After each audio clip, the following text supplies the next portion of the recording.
உத்தரப்பிரதேச மாநிலம் லக்னோ மாவட்டத்தில் உள்ள தியோரியா பகுதியைச் சேர்ந்தவர் சூர்யா பிரதாப் சிங். 33 வயதான இவர் தனியார் நிறுவனம் ஒன்றில் எக்ஸிகியூட்டிவ் என்ஜினியராக வேலை செய்து வந்திருக்கிறார். சில வருடங்களுக்கு முன்பு சூர்யா குழந்தைகளுக்கு டியூஷன் சொல்லி தந்திருக்கிறார். அப்போது ரத்னா என்ற பெண் அறிமுகமாகி இருக்கிறார். ரத்னாவுக்கு வயது 46.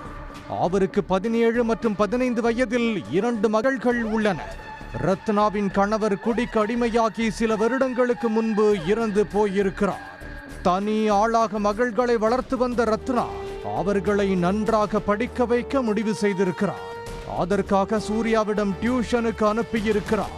மகள்களுக்கு அறிவியல் பாடம் சொல்லிக் கொடுப்பதை விட்டுவிட்டு சூர்யா ரத்னாவுக்கு காதல் பாடம் சொல்லிக் கொடுத்திருக்கிறார். 2 பிள்ளைகளுக்கு தாயான பெண்ணை காதலிப்பதா? சூர்யாவின் குடும்பத்தினர் அவரை கண்டித்திருக்கிறார்கள். ஆனால் அதை சூர்யா கண்டுகொள்ளவில்லை. தனியாக வீடு வாங்கி அந்த வீட்டில் ரத்னா மற்றும் அவரின் மகள்களோடு சூர்யா வசித்து வந்திருக்கிறார். இந்த சூழலில் காதலர்களுக்கிடையே அடிக்கடி தகராறு நடந்து வந்திருக்கிறது.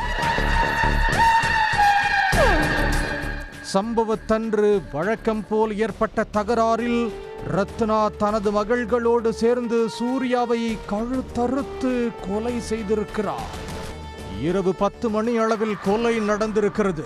விடிய விடிய சடலத்தோடு விழித்திருந்த ரத்னா அடுத்த நாள் காலை காவல் நிலையத்துக்கு போன் செய்து காதலனை கொன்றுவிட்டதாக கூறியிருக்கிறார். சம்பவ இடத்துக்கு வந்த போலீசார் சடலத்தை கைப்பற்றி விசாரணை நடத்தியிருக்கிறார்கள்.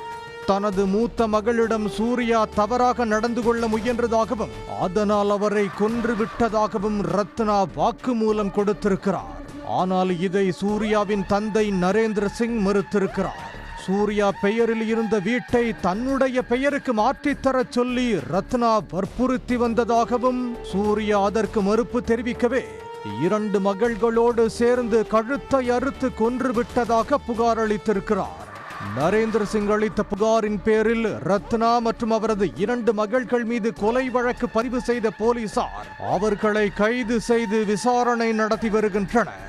முழுமையான விசாரணைக்கு பிறகே சூர்யா கொலைக்கான உண்மை காரணம் தெரிய வரும்.